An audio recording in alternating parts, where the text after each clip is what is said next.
All right. Continuing on the dark news that isn't good.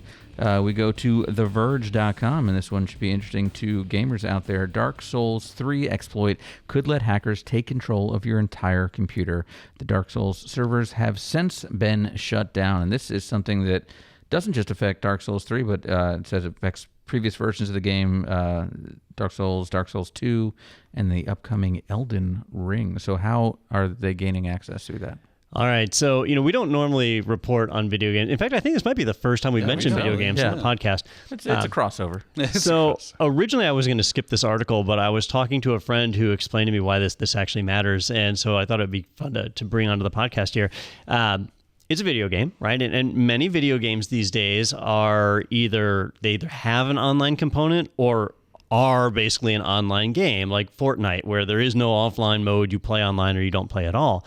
Well, we don't really think about video games as being an attack vector, but when you're playing an online video game, you are basically building up a session to a remote server.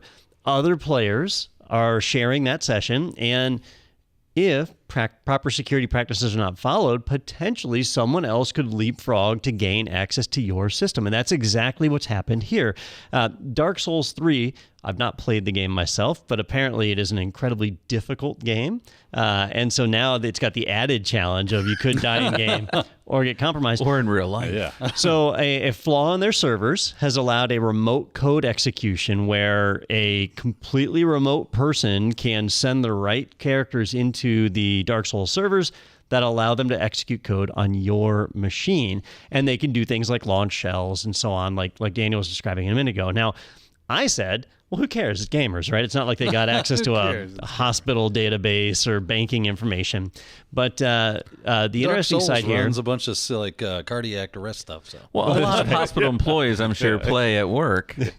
I suppose they could. That's right. So it would give you a heart attack. But what was presented to me, what made the difference, what made this important was, a lot of the malicious attacks that you have right now, when somebody remotely compromises a system, they will try and leverage it for things like Bitcoin mining, right? If they get into your cloud account, they almost always try and mine some Bitcoin, right? Well, graphic cards are phenomenally good at doing things like Bitcoin mining. And who has those? Video gamers, right?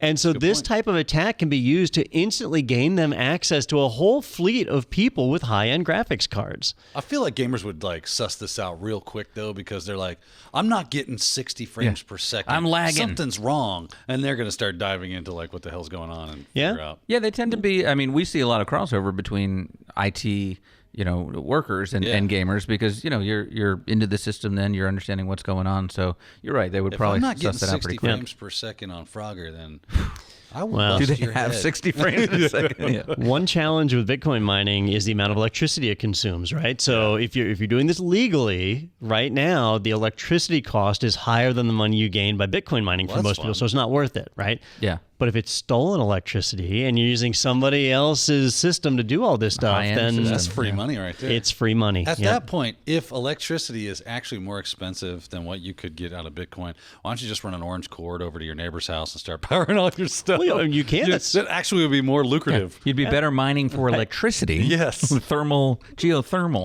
than actual. Have you read about some of the illegal Bitcoin farms that they bust them? Massive amounts of power. And they're tapped right into a phone pole, a power pole. Power grid. Yeah, they're not paying for that. Yeah. No. Well, it's funny because we've talked about how they used to. That one guy at the school, he was using school computers, right? Yeah. Well, we've talked about they used infrared cameras before to detect heat for grow farms and stuff, and now they're using that to see the electricity that you're pulling. But I thought this was interesting in how this one was brought to light as well, because we talked about that in the last story where they brought it to the theme developer and they kind of ignored it. Well, in this case, the guy was getting, or guy or gal, I'm not sure, was getting nowhere with trying to report this, and so he went to a big Twitch streamer who was playing this game and said, well, I'm just going to take him over. So an hour into the game, the Grim Sleeper used the text-to-speech, and then this guy who's got thousands of viewers and followers and a little bit more of a platform was able to put it out there. Unfortunately, I hear that a lot, where researchers will discover a vulnerability and they'll contact the organization and they'll be like, I don't want that press. Shut up. Yeah.